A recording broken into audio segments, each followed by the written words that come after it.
A cocky millionaire accepted a $1 million bet to marry a plus-size woman for 6 months. But what started as a game quickly spiraled into a battle he never expected to lose. Her strength would challenge his ego, and her truth would shatter his world. Before we dive into this emotional journey, drop a comment with where you're watching from and rate this story from 0 to 10. Let's begin. The music throbbed through the walls of the Bennett penthouse like a heartbeat, on the edge of frenzy, pulsing alongside the clinking of champagne flutes and the buzz of conversation soaked in ambition and excess. Hudson Bennett stood near the grand balcony window, backlit by the city's glittering skyline, a glass of scotch in hand, surrounded by sycophants and socialites drawn to him like moths to his flame. His eyes, sharp and calculating, swept across the room not in search of company, but opportunity. A new acquisition, a challenge, anything that might distract him from the dull ache of predictable success. The problem with winning too often, he had come to realize, was that even triumph lost its flavor. He was a man who had conquered everything: the stock market, mergers, media attention, and women so uniformly perfect, they blurred together like a slideshow on repeat. Amidst the artificial laughter and curated perfection, a voice cut through the haze. Jack Donovan, an old friend turned friendly rival, swaggered toward him with the kind of grin that spelled mischief. "You ever get bored of winning, Hudson?" he asked, swirling his drink, eyebrows raised with a glint of provocation. Hudson smirked, replying smoothly, "Only when the game's too easy." Jack leaned closer and lowered his voice just enough to sound conspiratorial. "Then, let's make it interesting. I have a wager for you, one that involves marriage." Hudson arched an eyebrow but said nothing, so Jack continued. "I bet you wouldn't have the guts to marry a woman who's completely outside your type. Someone who doesn't care about your money, who won't bat her lashes at your sports car or designer suits." Hudson chuckled, but it was the kind of laugh that masked curiosity. "Define outside my type, Jack. You know I don't do blind charity." Jack's grin widened. "Her name's Juliette Monroe. She's smart, fiercely independent, and, well, not the kind of woman you're usually photographed with. She's not model thin, not obsessed with wealth, and certainly not looking for a man to save her." The room seemed to go quieter somehow, as if the city itself were leaning in to listen. Hudson took a sip of scotch, eyes narrowed, and replied, "And what exactly is the prize if I take this gamble?" Jack raised his glass, locking eyes with him. $1 million. But there's a catch. You have to stay married to her for 6 months. No cheating, no annulments, no hiding. Live with her, be her husband, in every way that counts." There was a pause, a flicker of calculation in Hudson's gaze, the same look he had before making a hostile takeover or sealing $1 billion deal. He didn't need the money, but the thrill of turning a bet into a victory, was his drug of choice. "Deal," he said at last, extending his hand. Jack shook it without hesitation, sealing the pact with the clink of 2 glasses and the quiet gasp of a few eavesdroppers nearby. It wasn't love. It wasn't even interest. It was business, dressed as provocation. The crowd returned to their champagne-fueled chatter, but for Hudson, the wheels were already turning. 2 days later, the file landed on his desk like a contract awaiting his signature. Juliette Monroe, age 32, head of a nonprofit focused on community arts programs, outspoken, college-educated, and, in the blunt words of the dossier, plus-sized, confident, and indifferent to social status. There were photos, too. Her with children at an after-school center, her leading a mural project, her smiling, but never to impress. It wasn't just her figure that made her different from the women Hudson usually dated. It was her entire energy. She didn't seek approval, didn't lean into allure. She simply was. And somehow, that irritated and intrigued him at the same time. Arrangements were made with clinical precision. A formal dinner was suggested. Neutral ground, upscale, but not flashy. Hudson arrived early, as always, dressed in a custom-tailored charcoal suit that whispered power with every movement. He expected nerves. He expected awkwardness. But when Juliette walked in, wearing a navy wrap dress and no trace of self-consciousness, the air in the room shifted. She sat down opposite him with a grace that came not from posture school but from self-possession. "You must be Hudson Bennett," she said without blinking, her voice low and steady. Hudson gave her a smile meant to disarm, extending his hand. "And you must be Juliette Monroe." She shook it, not delicately, but firmly, and held his gaze just long enough to let him know she wasn't impressed. "I know why we're here," she said, folding her hands neatly on the table. "I know about the bet, the terms, and what you're expecting. Let's not pretend this is anything more than what it is." Hudson, momentarily thrown by her directness, kept his smile but leaned back, studying her as he might a contract clause he hadn't anticipated. "And yet you still came. Why?" Juliette paused before answering, as if deciding how much truth to offer.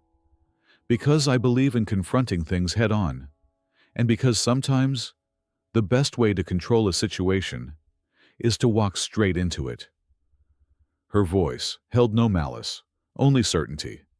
The dinner was not romantic, nor was it cordial in the traditional sense. It was a quiet battlefield, each word a strategic move. Hudson tried charm, humor, subtle arrogance.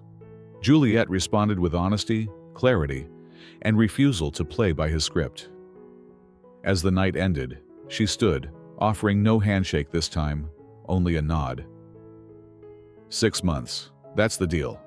But don't expect me to change, and don't expect to win."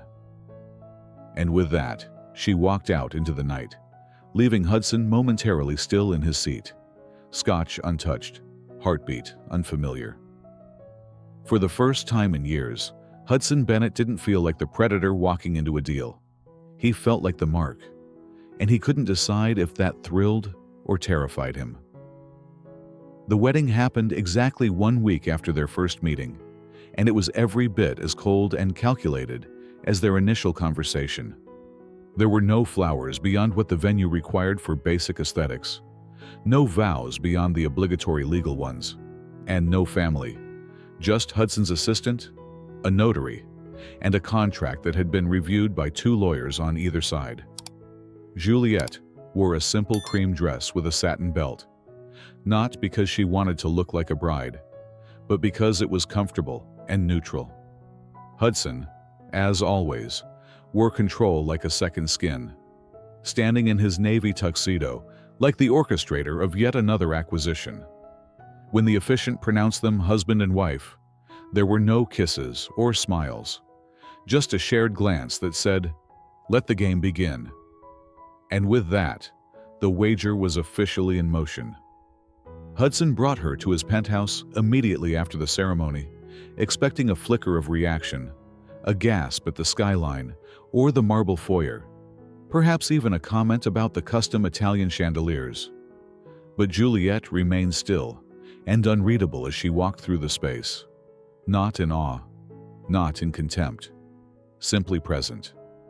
She examined the art briefly, nodded at the library wall, and placed her handbag on a leather chair, as if she'd just stepped into a rental property she intended to leave in 6 months. Hudson watched her closely, waiting for the usual signs. Discomfort, intimidation, curiosity, anything. But instead, she turned to him and said with a voice as level as ever, "6 months, Hudson, not a day more. Don't forget that."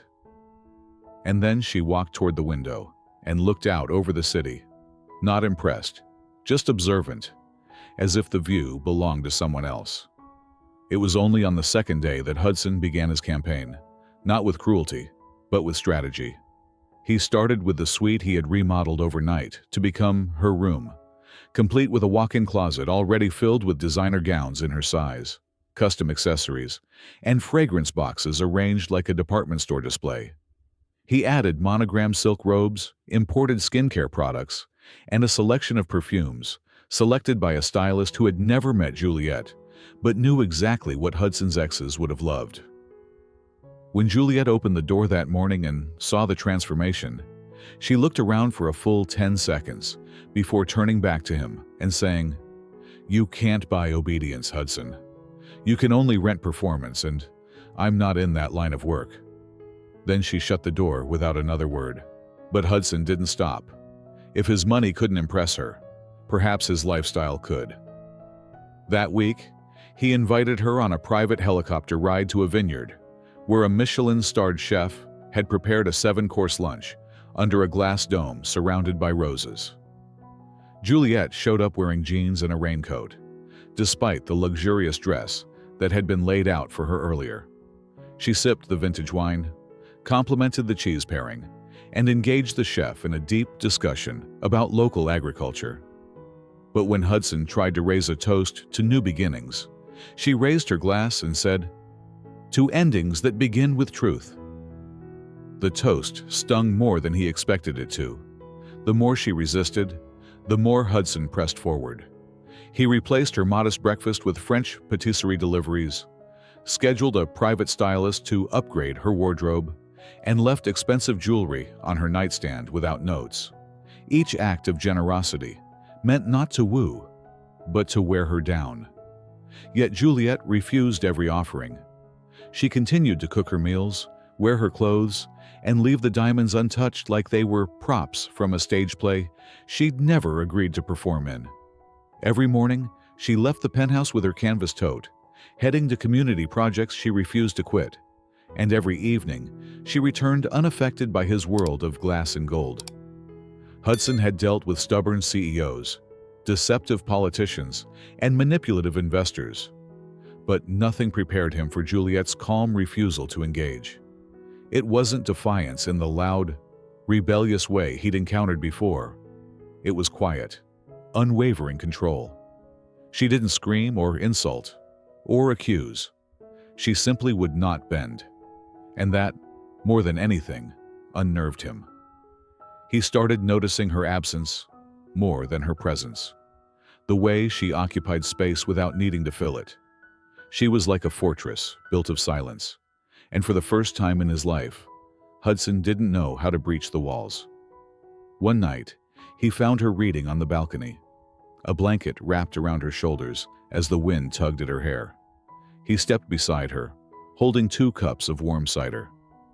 "Do you always have to be so resistant?" he asked, keeping his voice steady, laced with false warmth. Juliette didn't look up from her book when she answered. "Do you always have to equate generosity with control?" He tightened his jaw, not from anger, but because her words had a way of cutting past his defenses with surgical precision. "I'm trying," he muttered, and this time it wasn't rehearsed. Juliette finally looked at him, her eyes clear but unreadable. "Then stop performing and start listening." The next morning, she left before sunrise, without saying where she was going or when she'd be back. Hudson stood in the empty kitchen, staring at the untouched croissants, wondering when the last time was that someone walked out of his life without permission. And though he would never admit it aloud, he realized something strange and unshakable. He was no longer sure if he was trying to win a bet or win Juliette. But the line between game and reality was blurring. And for a man who had spent his life building empires out of clarity and control, that blur was far more dangerous than he was ready to admit. Juliette's footsteps echoed down the marble hallway before the front door clicked shut behind her, leaving Hudson alone in the sprawling silence of the penthouse. He stood at the kitchen counter, his hand resting beside a half-eaten croissant, staring blankly at the empty space she had just vacated. It wasn't that she'd left without a word. She did that often. But this morning felt different, more deliberate, as if she were daring him to wonder where she was going or why. And though Hudson had told himself time and again that her whereabouts were irrelevant, that this was all part of a temporary arrangement, his mind refused to obey. Something about her silence had begun to claw beneath his skin, burrowing deep into that part of him he never allowed anyone to reach. He poured himself a double espresso and paced along the panoramic windows, watching the city blink awake below, unaware that the man who once ruled boardrooms with the flick of a pen was now unraveling in his own home. He didn't understand how she did it, how she managed to disarm him without even trying. She never raised her voice, never lost composure, never gave him an inch of emotional leverage. And yet, with each passive refusal and calm assertion of independence, she exposed something inside him that he had long buried beneath suits, deals, and bravado. It wasn't anger that unsettled him. It was uncertainty. Hudson Bennett had built his empire on the certainty that everyone had a price, but Juliette Monroe had none. He decided, with the cold calculation that made him infamous in the business world, that it was time to understand her better, not through dialogue, since words with her were like puzzles without answers, but through observation. That afternoon, he made a quiet call to his private investigator, a man discreet enough to vanish in a crowd, yet resourceful enough to find out where a woman went at 6 in the morning with nothing but a tote bag and coffee in hand. "I want a profile," Hudson said, his tone clipped and professional. "Where she goes, who she meets, what she values, and do it quietly. I don't want her spooked." The investigator didn't ask questions. Hudson paid too well for that. 3 days later, a brown envelope landed on his desk in the study, filled with photos, receipts, and typed notes. Juliette volunteered at 2 community centers, one for underprivileged youth, the other a women's support group. She hosted workshops on storytelling and mural painting, often using her funds when donations ran dry. Her schedule was brutally consistent, her routine humble. She frequented the same corner cafe each morning, where she ordered strong black coffee and a sesame bagel, then headed straight to her volunteer work. No lovers, no secrets, no hidden agendas. At least, none that Hudson could see. And that, more than anything, disturbed him, because it meant that her resistance wasn't part of a power play or a long con. She wasn't trying to manipulate the situation. She simply didn't care about winning because she hadn't come to play. The realization tightened something in his chest. He had assumed she had a price, or at the very least a motive.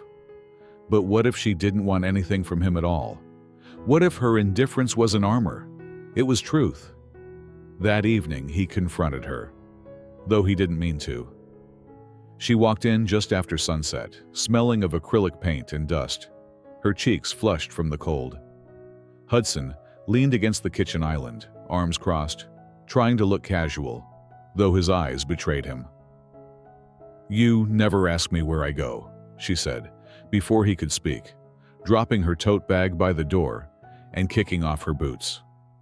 "Is that because you don't care, or because you already know?" Hudson stiffened slightly, but she didn't press the question. Instead, she walked past him toward the fridge and pulled out a bottle of water, as if they weren't circling each other like predators on a glass battlefield. He exhaled slowly, then said, "I'm used to people who want something from me. Influence, money, validation. You don't seem to want any of those." Juliette took a sip of water and replied without missing a beat, "That's because I don't." There was no pride in her voice, no defiance, just truth. She turned to face him fully now, her expression unreadable. "I told you on day one. I'm not here to play your game. I'm here because I chose to be, and that alone should scare you more than anything." Hudson didn't sleep that night. He sat in the study with the lights dimmed, flipping through the photographs from the envelope again. He paused on one where she was laughing, mid-sentence, while talking to a young girl holding a paintbrush. It wasn't just the laughter that struck him, it was the freedom. She looked more alive in that frame than she ever did in his penthouse, surrounded by objects he once believed signified success. And for the first time, he wondered if maybe he had been playing the wrong game all along. By morning, he found himself avoiding her gaze at breakfast, offering coffee but not conversation, unsure of what he was even trying to achieve anymore. The bet, once a fire in his blood, now felt like a shadow chasing him down hallways of doubt. He thought about calling Jack, about ending it early and paying the forfeit, but his pride wouldn't allow it. Instead, he told himself he could still win. He just had to shift strategy. But what Hudson didn't know was that Juliette had her envelope tucked away in a drawer, filled not with surveillance but with memories, newspaper clippings, legal documents, and one particular name that had haunted her for years. And while Hudson was playing for power, Juliette was playing for something far more dangerous: closure. Juliette had always known the day would come, the moment when pretense would break, when the silence she'd carried for years would collapse beneath its weight. What she hadn't expected was how exhausted she'd feel standing at the edge of that moment. Not with fear, but with a quiet fury simmering low and deep. It was a Tuesday night, unusually still, with the rain drumming faintly against the glass of the penthouse windows and the scent of freshly brewed coffee lingering in the air between them. Hudson was reading by the fireplace, his shirt sleeves rolled and jaw relaxed, more human than usual.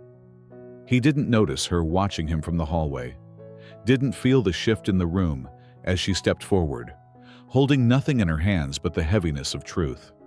She spoke without warning, her voice soft but unshakable.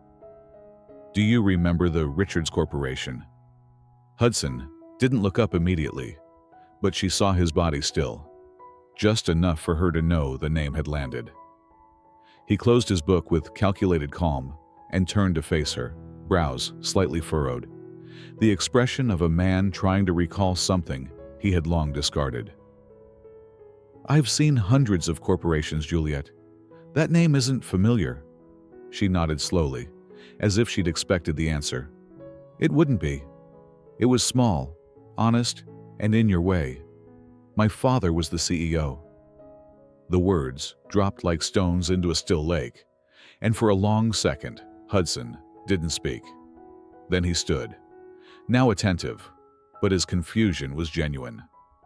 I don't remember that." "That's the problem," Juliette said, stepping closer, her voice rising just enough to match the anger beginning to pulse beneath her skin.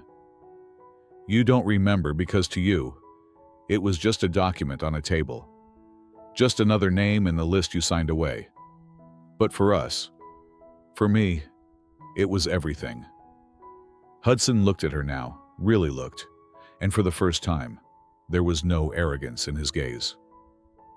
"What happened?" he asked, though some part of him already knew he wouldn't like the answer. Juliette inhaled deeply, grounding herself as if the air in the room might otherwise crush her. "You bought out our suppliers. You cut our investors off. You filed legal complaints just strong enough to freeze our assets. And when the company collapsed, so did my father." Hudson said nothing. He had no defense, no prepared statement, no curated apology to offer. He remembered a season like that, a stretch of acquisitions where his legal team had ruthlessly pursued consolidation targets. It had all been strategy then, all numbers, all logic, but now it had a face. It had a name, and it stood across from him with eyes that held the weight of a ruined childhood. "He took his own life 6 weeks after the bankruptcy," Juliette continued, and her voice cracked not with weakness, but with the kind of pain that had been hardened by time. "He left a note that said, 'I failed you. I was 19. The silence that followed was deafening. Hudson opened his mouth, then closed it again, hands flexing by his sides as if unsure whether to reach for her or retreat. "I didn't know," he finally said, and his voice, stripped of its usual control, sounded almost unfamiliar to him. "I swear, Juliette, I didn't know." But Juliette only shook her head, not in disbelief, but in disappointment. You didn't know because you never cared to. You walked through the world collecting trophies and leaving wreckage behind. You saw people like us as obstacles, not lives. And I spent years trying to make peace with that. I tried to forgive a ghost until the day I heard about your little bet. Hudson flinched. It wasn't the accusation that stung. It was the truth behind it. The bet had started as a joke, a challenge, a thrill. But now, in this moment, it felt monstrous. So this marriage was your revenge? He asked, his voice low, raw, stripped of all bravado. Juliette stepped even closer, close enough for him to see the emotion swimming behind her composure. It was never about revenge. It was about confrontation. I needed you to see what you destroy when you don't look. I needed you to live beside someone whose life you broke, without even knowing her name. Hudson staggered back a step, as if the floor had shifted beneath him. The walls of the penthouse, once a fortress of his identity, now felt suffocating. Everything around him, the art, the polished floors, the view, looked hollow. I don't know what to say, he murmured, voice almost breathless. There's nothing you can say, Juliette replied, her voice steady once more. Words can't fix this, and they were never what I came for. She turned and began to walk away, leaving Hudson in a haze of shame and realization. But before disappearing down the hall, she paused. You wanted to win a bet, Hudson. Well, congratulations. You married me. But now you have to live with me, and more importantly, with yourself. Then she vanished into her room, the door closing softly, not like a slam, but like a chapter ending. Hudson remained frozen by the fireplace, his mind reeling with the past he had tried so hard to forget, and the future he no longer knew how to control. Juliette's words weren't an explosion. They were a slow, deliberate burn. And as the fire within him turned from defensiveness to something much heavier, he realized that for the first time in his life, he wasn't the one writing the rules. The penthouse had never felt so quiet, and yet so loud. Hudson wandered its halls, like a ghost trapped in his empire, unable to silence the echo of Juliette's words from the night before. He hadn't slept, hadn't even moved from the velvet armchair near the fireplace until the early hours, when exhaustion finally folded him into a shallow, restless slumber. But even sleep betrayed him, for his dreams were filled with fragments he couldn't control, flashes of a man's face he couldn't remember, and the weight of a girl's grief he could no longer ignore. When he woke, it wasn't to the sun, but to the haunting realization that the life he'd built had been founded on blind ambition and collateral damage. He wanted to speak to Juliette, not to apologize, not yet, for he knew now that apologies, when built on ignorance, were as worthless as the silence that preceded them. He wanted to understand, but when he passed her in the hallway that morning, she didn't even glance at him. Her face was calm, almost serene, but her silence was colder than any insult he had ever received. He whispered her name as she reached for the coat by the door, but she didn't stop. She simply said, "I'm late," and left him standing there like a man waiting for a verdict he already knew. The next few days unfolded with mechanical tension. Hudson attempted to resume control of his routines, meetings, calls, a board review, but nothing felt anchored. Everything he touched began to unravel. Meetings were delayed, associates were abrupt, and even his assistant, who had worked with him for years, noticed something different in him. He no longer barked orders, he mumbled them. He no longer demanded outcomes, he questioned decisions. And though he never said her name aloud, everyone around him could sense that someone, something, had struck him at the core. Juliette remained distant, not in malice but in design. She no longer sat in the living room at night or asked questions over breakfast. She existed in the same space as Hudson, but she lived on an entirely different plane, one he couldn't reach. He thought the worst was behind him, that her revelation about her father's death was the limit of what she carried. But pain as he was quickly learning, often arrives in layers. And Juliette, despite her silence, was not yet done unraveling the past. It happened on a rainy evening, the city cloaked in mist, the windows streaked with water as if the sky itself had grown tired of holding back. Hudson had just returned from a dinner meeting, one he barely spoke during, his mind miles away. When he walked into the penthouse, he found Juliette sitting in the reading chair by the balcony, her hands folded tightly in her lap, her posture composed but trembling just slightly at the fingertips. The television was off, the lights dim, and the only sound in the room was the rhythmic tapping of rain. She didn't turn to greet him, but she spoke as he shut the door. "I lost something else, you know." Hudson stood frozen, still wearing his coat, the doorknob lingering behind his fingertips. He didn't answer. He didn't know how. Juliette continued, her voice almost too calm, as if she'd rehearsed the words so many times they no longer belonged to her. "When the company collapsed, it wasn't just our money or our security or my father that disappeared. I was pregnant." Her words hung in the air like smoke, thick and slow, sinking into every corner of the room. Hudson's throat closed before he could summon a response. His heartbeat seemed to stop, then pound so hard in his ears it drowned out everything else.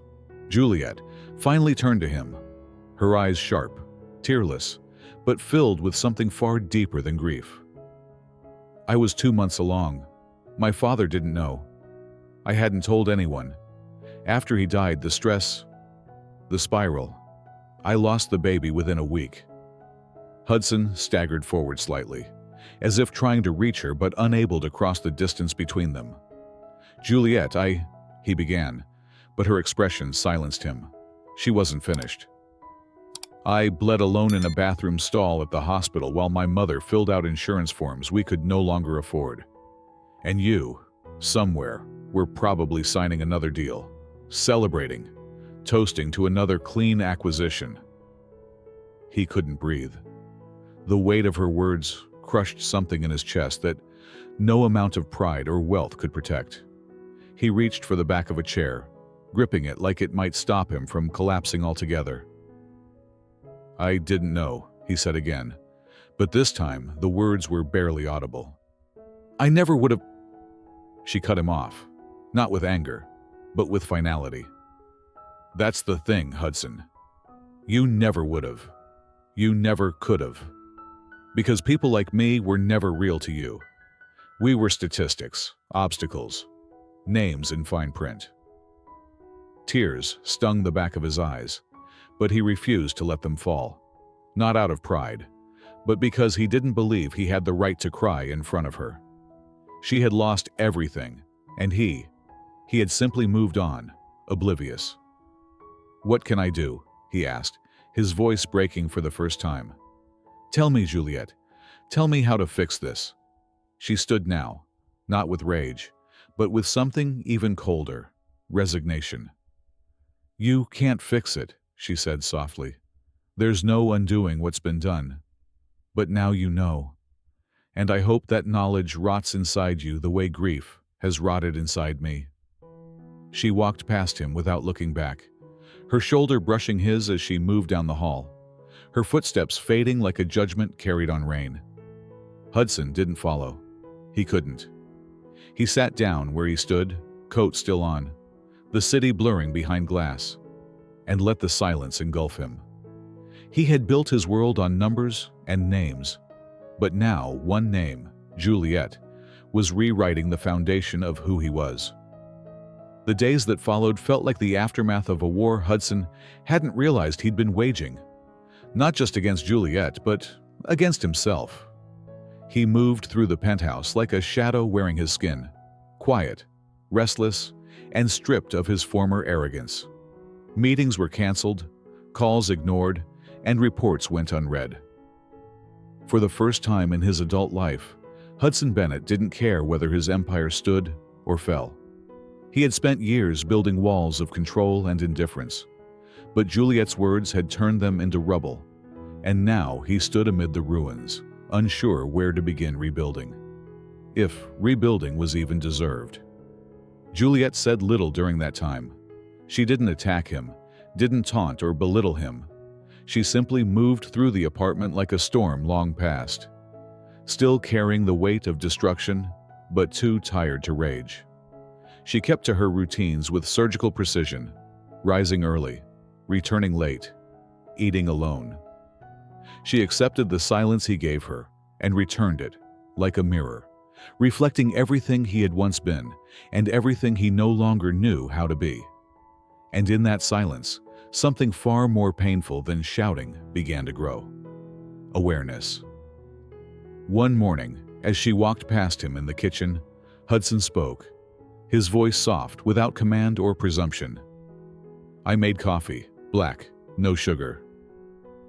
Juliette paused for the briefest moment, her hand on the fridge door, before nodding once and taking the mug. She didn't thank him, but she didn't refuse. And for Hudson, that tiny shift felt like a sunrise through smoke, distant, muted, but real. It was the first time in weeks he had offered something without expecting anything in return. No performance, no strategy, just an attempt. From that day forward, Hudson chose a different tactic, not the kind that once made him a billionaire, but one he had never mastered: humility. He began waking early, not to chase markets, but to set the table quietly, placing Juliette's favorite mug beside a folded napkin. He read the headlines she followed, listened to the podcast she played in the background, and learned the rhythm of her world without intruding on it. He no longer tried to change her environment to match his. Instead, he reshaped his habits to reflect hers. It wasn't grand, it wasn't loud, but it was honest. Juliette noticed, of course. She had always noticed everything. But she said nothing at first, unsure whether this shift was just another performance or something deeper. She watched him from across the room when he didn't know. She saw how he paused before speaking now, how he stopped interrupting, how he flinched when their eyes met, as if unsure he deserved to look at her. These things didn't make her forgive him, not yet, but they planted something she hadn't expected to feel again: curiosity. It wasn't until a particularly cold evening, when the wind outside howled like regret, and the city lights seemed too far away, that the ice began to crack. Juliette was curled up on the balcony in her blanket, sipping hot tea, eyes distant. Hudson approached slowly, carrying a second cup. He didn't speak as he offered it, only extended the warmth toward her, like a peace offering. She took it without a word, her fingers brushing his. For a long time, they said nothing, sitting side by side in the brittle quiet of winter air and shared space. Then, softly, Juliette broke the silence. "Why are you doing all this now?" Hudson didn't look at her. He kept his eyes on the skyline as he answered. "Because I've learned that words don't matter, not from me. But I can still show you that I see now. I see you. I see what I never bothered to look at before." His voice didn't tremble, but it carried a weight that words rarely bear: truth. Juliette stared at him for a few seconds, searching for the performance, the angle, the game. But there was none. There was only a man stripped bare, trying not to be forgiven, but to be better. "You can't change the past," she said, after a pause, her voice low. "I know," Hudson replied, "but maybe I can change what I become because of it." That admission lingered in the air between them. Not quite a truce, but not a continuation of war either. It was something in between, something new. In the days that followed, their routines began to shift. Not dramatically, but enough for both to feel it. Juliette didn't avoid him as sharply, and Hudson didn't tiptoe through the apartment like a man fearing his presence. They shared space again, still tense, still distant, but no longer adversarial. Conversations returned, short and cautious at first. A comment about the weather, a shared laugh over a badly burnt toast. And one morning, Juliette asked him a question about a book he was reading. It was a small thing, a passing moment. But for Hudson, it felt monumental. He didn't interpret it as forgiveness, nor did he mistake it for affection.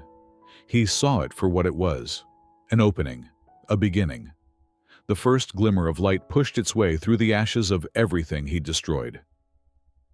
Hudson Bennett had always believed redemption was a transaction, something one earned with enough effort, enough apologies, enough restitution. But as he stood in front of the modest, paint-chipped home of Gregory Lang, one of the men whose business he had crushed nearly a decade earlier, he realized that redemption wasn't something you claimed. It was something you waited for, quietly, humbly, while knowing it might never come. The neighborhood was nothing like the glass towers he'd grown used to, but for the first time in his life, he didn't feel above the cracked sidewalks or worn fences.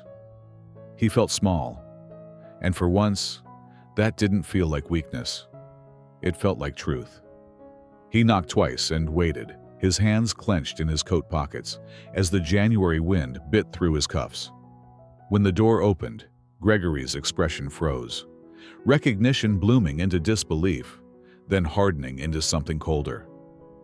"What the hell are you doing here?" the man asked, voice laced with bitterness and something deeper, something almost broken.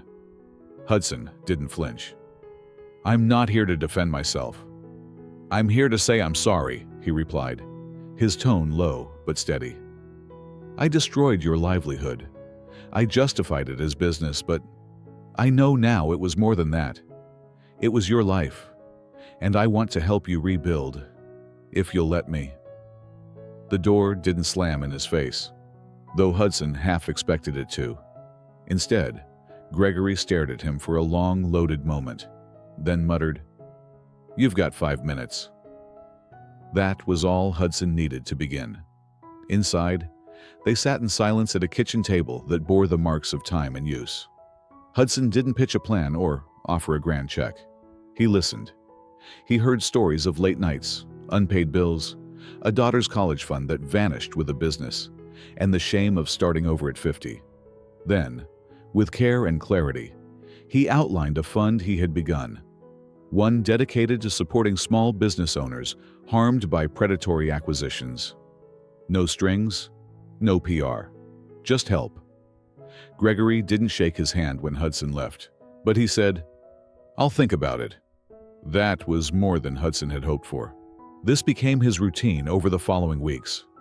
Every few days, Hudson would disappear without telling Juliette where he was going. He would return late, exhausted but alert, carrying a silence that no longer felt empty, but full of effort.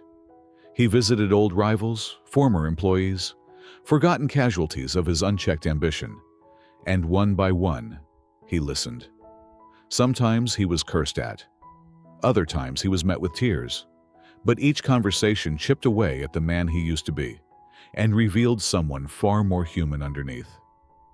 Juliette noticed the change, not just in his schedule, but in his posture, his presence, the way he moved through the world like a man trying to do right without begging for praise. She didn't ask questions, she didn't need to.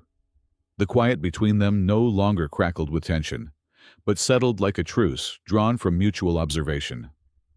One evening, as she passed by the study, she saw him typing a list by hand.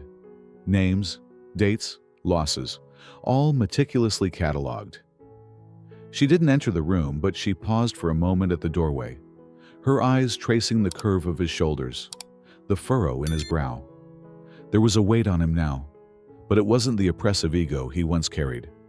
It was responsibility.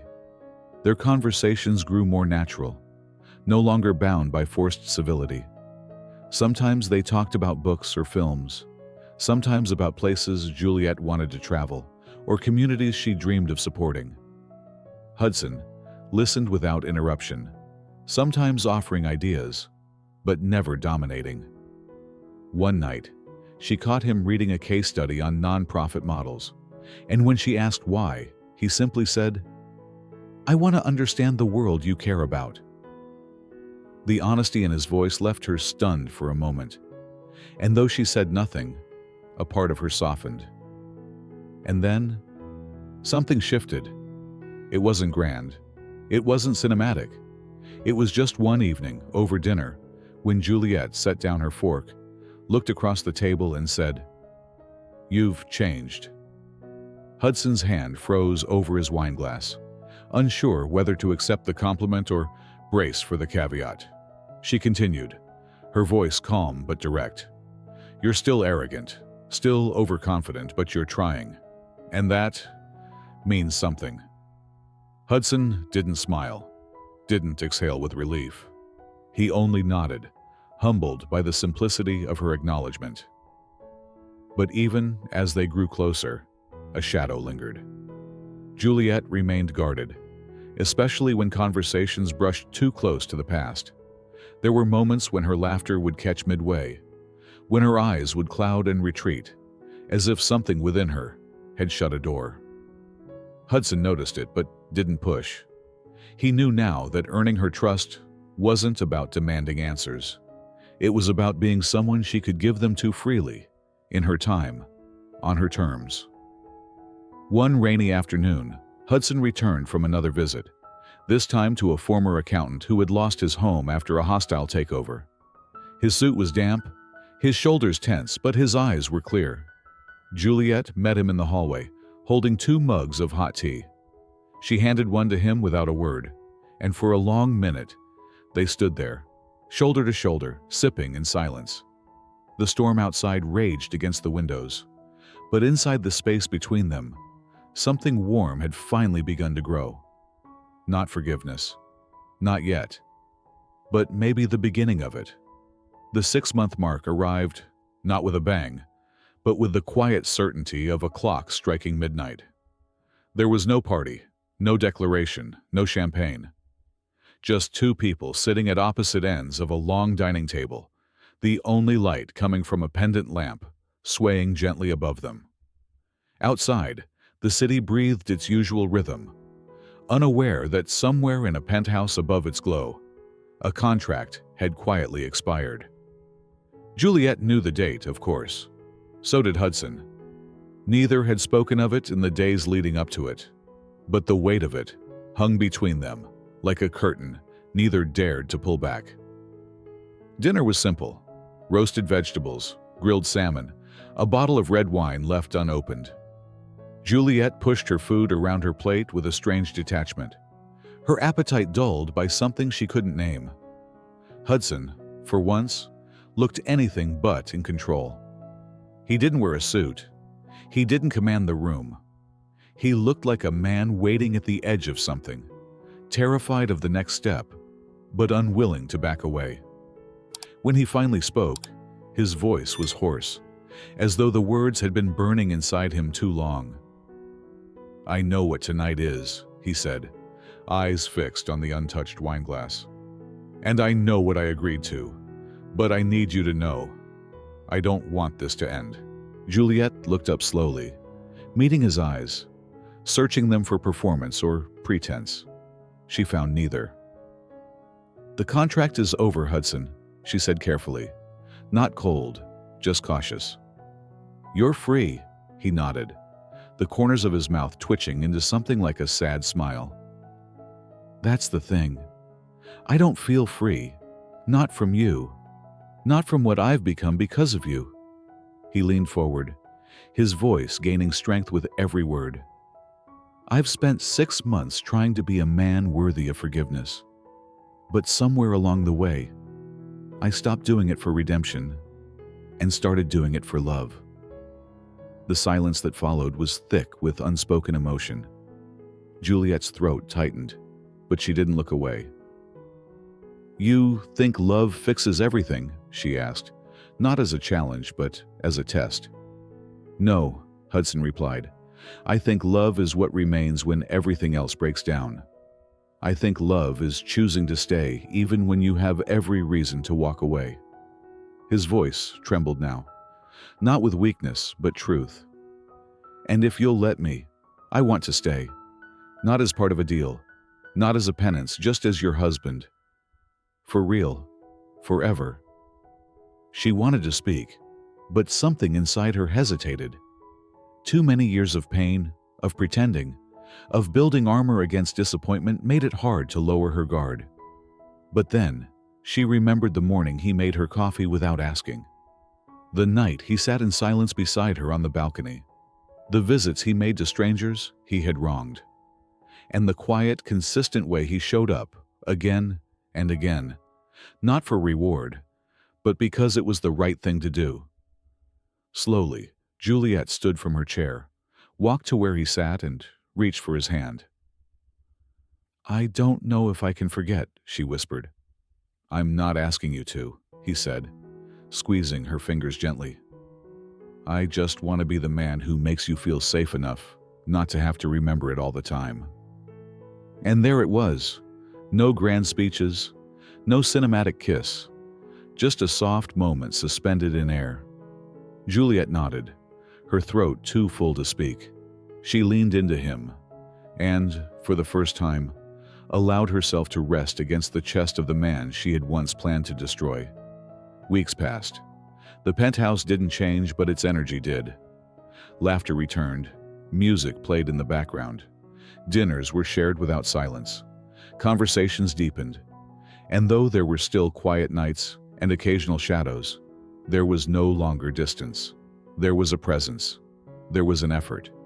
And there was something neither of them dared name too soon: hope. Then, one morning, Juliette stood frozen in the bathroom, holding a test strip in trembling hands. The lines were clear, unmistakable. She didn't cry. Not yet. She just stared, the weight of life blooming inside her body once again. When she stepped into the living room, Hudson looked up from the newspaper and instantly knew something had changed. "What is it?" he asked, rising slowly. Juliette walked to him, held out the test, and said only one word. "Positive." His eyes widened. Then his lips parted. Then, unlike the man he had been before, he didn't speak. He simply pulled her into his arms, buried his face in her hair, and held her like he never planned to let go. When the words finally came, they were muffled, but true. "I'll do this right. This time, I'll get it right." 2 weeks later, they stood before a small gathering of friends and the few family members they trusted, exchanging vows for the second time. This time without contracts, conditions, or games. Juliette wore a simple gown she chose for comfort, not spectacle. Hudson wore no tie, just a shirt with sleeves rolled and his heart on his sleeve. They spoke their promises not for ceremony, but for meaning. And when they kissed, it was not for applause. It was for healing. As the evening waned and the final song played, Juliette leaned her head against Hudson's chest and whispered with a soft laugh, "Who would have thought all this started with a bet?" Hudson smiled, pressing his lips to her temple. "Who would have thought it would be the best bet I ever made?" And in the hush of that moment, wrapped in the glow of a second chance, they both knew. This was not the end of the story. It was finally the beginning. Motherhood didn't arrive like a gentle breeze. It came like a tidal wave, crashing into Juliette's world with power, chaos, and breathtaking beauty. The first time she heard her daughter cry, Juliette felt something shift inside her. Not just the ache of birth or the exhaustion of labor, but something deeper, something ancient. It was purpose. It was urgency. It was the quiet, burning realization that she now carried more than just the weight of her own story. She carried the future of someone entirely dependent on her strength, her choices, and her survival. Recovery was slow. Her body, never pampered, never worshipped, had endured trauma more than once. The scars of the past didn't fade just because new life had entered the room. Her joints ached when she stood too fast. Her breath shortened after just one flight of stairs.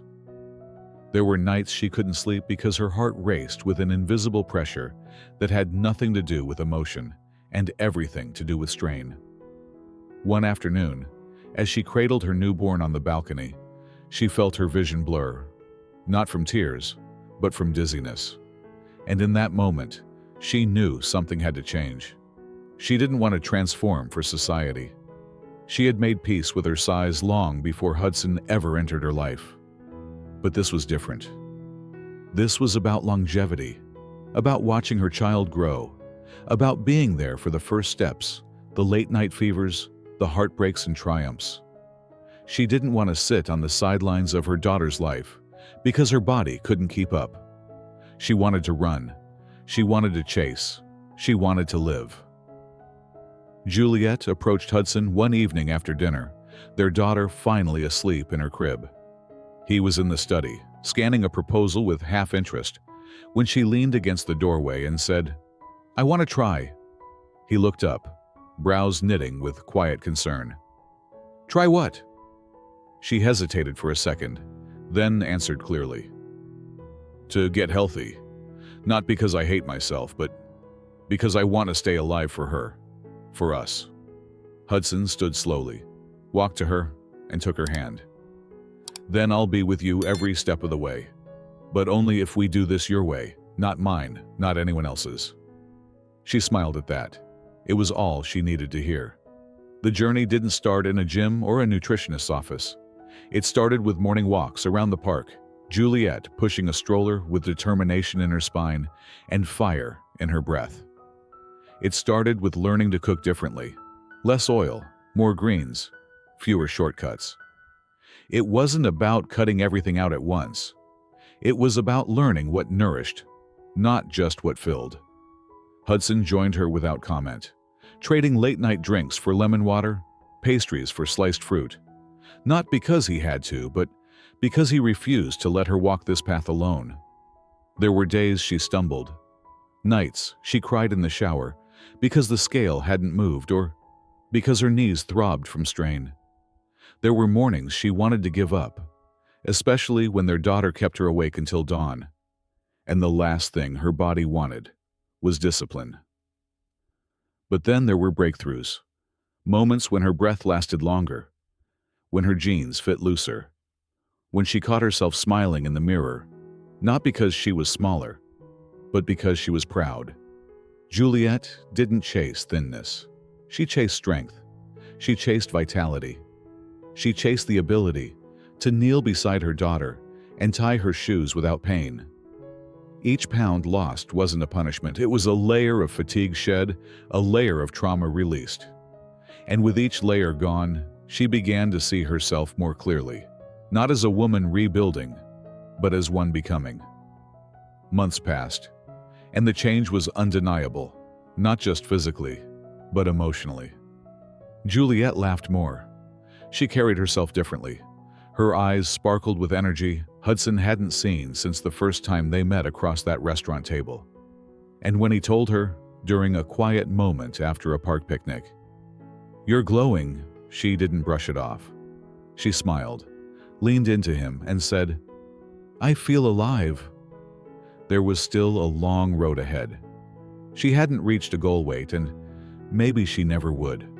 But goals had shifted. She could lift her daughter without gasping for breath. She could dance with Hudson in the kitchen, barefoot and laughing without collapsing in exhaustion. She could walk into any room, not just with confidence, but with endurance.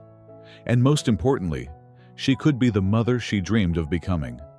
Thank you for joining us on this emotional journey of redemption, love, and second chances, where two broken souls found healing most unexpectedly. If this story moved you, challenged your perspective, or simply made you feel something real, we invite you to share your thoughts, reflections, or favorite moments in the comments below. Your voice matters, and we'd love to hear what this story meant to you. Until next time, thank you for listening, and we'll see you again in the next story.